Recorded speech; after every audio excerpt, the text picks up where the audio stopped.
More than 100 pro-Palestinian protesters were arrested on the campus of Columbia University yesterday. It came just one day after the school's president was questioned by lawmakers on Capitol Hill about incidents of anti-Semitism on school grounds. NBC News correspondent Antonia Hilton reports. Confrontation at Columbia. Police removing protesters from campus. Citing extraordinary circumstances, Columbia University President Minouche Shafik called in the NYPD to clear an encampment of pro-Palestinian student demonstrators. The encampment set up Wednesday morning, the same day Shafik testified on Capitol Hill about anti-Semitism on campus. We must uphold freedom of speech because it's essential to our academic mission, but we cannot and shouldn't tolerate abuse of this privilege to harass and discriminate. In a letter to the university community, Shafik noted, protests have a storied history at Columbia, where anti-Vietnam demonstrators took over buildings on campus in 1968. But in asking for help from the police, she said, the encampment and related disruptions pose a clear and present danger to the substantial functioning of the university. We are risking our academic standing just to show the administrators that we are not okay with their decisions. Several demonstrators today stomping on an Israeli flag. Some students saying they feel unsafe on campus. I feel as though people are kind of weaponizing anti-Semitism. Demonstrators telling us they plan to keep their protests going despite the police presence. Do you feel like this administration has clamped down on students and faculty members' free speech? 100% yes, I do believe that. New York City's mayor saying police made more than 100 arrests on a campus severely divided. NBC's Antonia Hilton reporting from Columbia University in New York. So, Joe, yesterday you saw another case in recent weeks where heads of school, chancellors, administrators have said there is a line now between free speech. We've allowed you to protest. We've allowed you to go to certain places. We've opened up dialogues on our campus, given you a place to have these debates. But when it comes to harassment of Jewish students, when it comes to interrupting the operations of, say, a class or a speaker or people moving through the campus, we're now saying you can't do that anymore.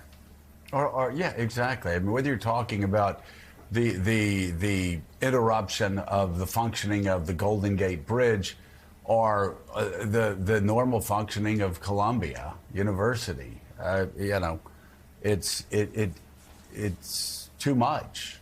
It's too much. You can have free speech without, again, stopping the normal functioning of these institutions. And it's really unfortunate that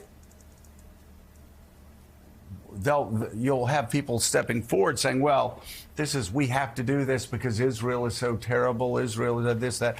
And look what's happening to the Palestinian people. But I just didn't see these protests when 10,000, 30,000, 50,000, 100,000, 500,000 Arabs were killed in Syria in Assad's civil war. Did we see this when Saddam Hussein was killing 1 million Muslims? I didn't see the protests. And so protests have a time and a place, and nobody should trample on First Amendment rights of people who want to support the Palestinian cause or want to support Israel's cause. But that's not the way it's going on college campuses. Right now, it has been overwhelmingly one-sided, and it's not just Jewish students who are feeling the pressure. It's also other students that are feeling the pressure to take extreme positions, anti-Israel positions, and so I'm glad the president of Columbia University has stepped forward. Some people may call allowing students to take over presidents' offices at Columbia in the 1960s a storied tradition. I don't. I call that anarchy. Like, if you're a president of a university and you're letting students take over your office, maybe you should seek employment elsewhere, because I guarantee you there are a lot of parents that send their children to schools who don't want students running the place. They like grown-ups to run the place, and it looks like that's what's happening in Columbia. Yeah, and I'll speak for, I went to Vanderbilt University. They've had a lot of this on their campus in recent weeks, and a group of students a couple of weeks ago pushed their way into Kirkland Hall, where the chancellor's office is. They pushed aside an unarmed security guard. They sat there for 20 hours doing exactly what you're talking about, Joe. And Chancellor Diermeyer, who runs Vanderbilt, ultimately said, okay, you're all suspended, and then one by one reviewed their cases and expelled 3 of the students and said, we've given you a place to have free speech. We've given you a place to protest. We've given you a place to voice your opinion. We've created symposiums where both sides of this discussion can be heard. You didn't participate in that, but you broke into our office and sat here. So 3 of you are now no longer students at Vanderbilt University. And that was one of the first schools actually to do that. And I think you've seen more of it now since then. Jeremy Peters, the national reporter for the New York Times, is writing about this. He's got new reporting on how those administrators are now responding to a surge in anti-Israel protests on campus. Also with us, CEO of the Anti-Defamation League, Jonathan Greenblatt. His group is out with new data on anti-Semitic incidents in the United States in the last year. Good morning to you both. Jeremy, I'll begin with you. It does seem to have been, just in the last couple of weeks even, a bit of a change in the approach that some, not all, that some leaders of campuses, of universities across the country are taking with these protests. What did you find in your reporting?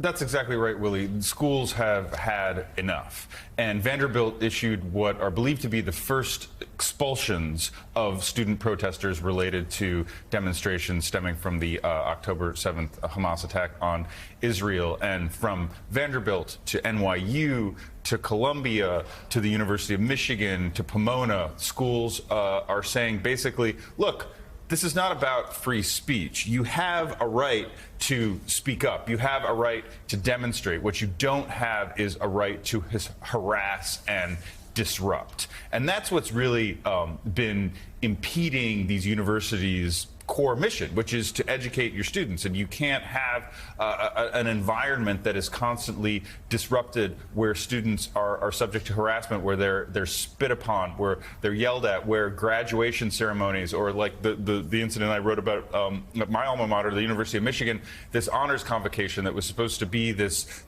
kind of lovely celebratory moment where kids who were the highest achieving students are honored, their parents and grandparents are there.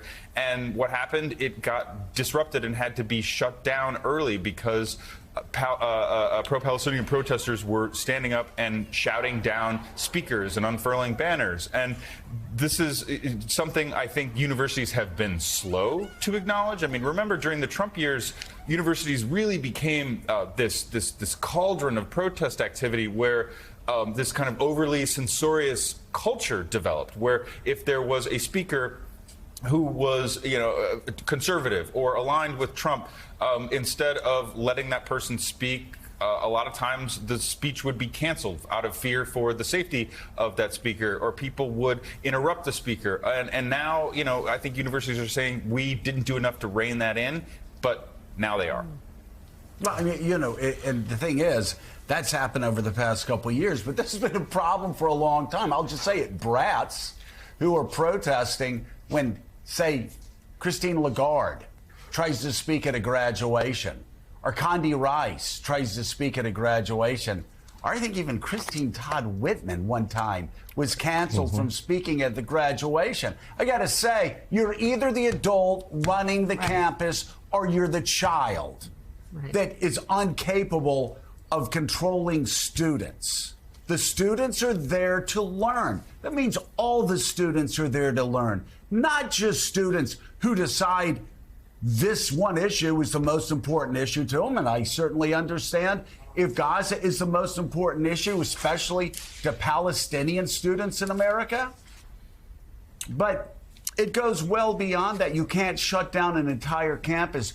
Your right to free speech doesn't mean your right to impinge upon everybody else's free speech and their ability to function in a university setting. Hey everyone, MSNBC has a new and improved app. You'll get real-time alerts and analysis, live blogs, in-depth essays, video highlights, and the best 2024 election coverage. Download the new MSNBC app. Here's how to do it. You tap on the App Store on your phone. You hit search on the bottom right corner. You type in MSNBC. You click on the MSNBC app. You click on Get or the cloud icon and enjoy it.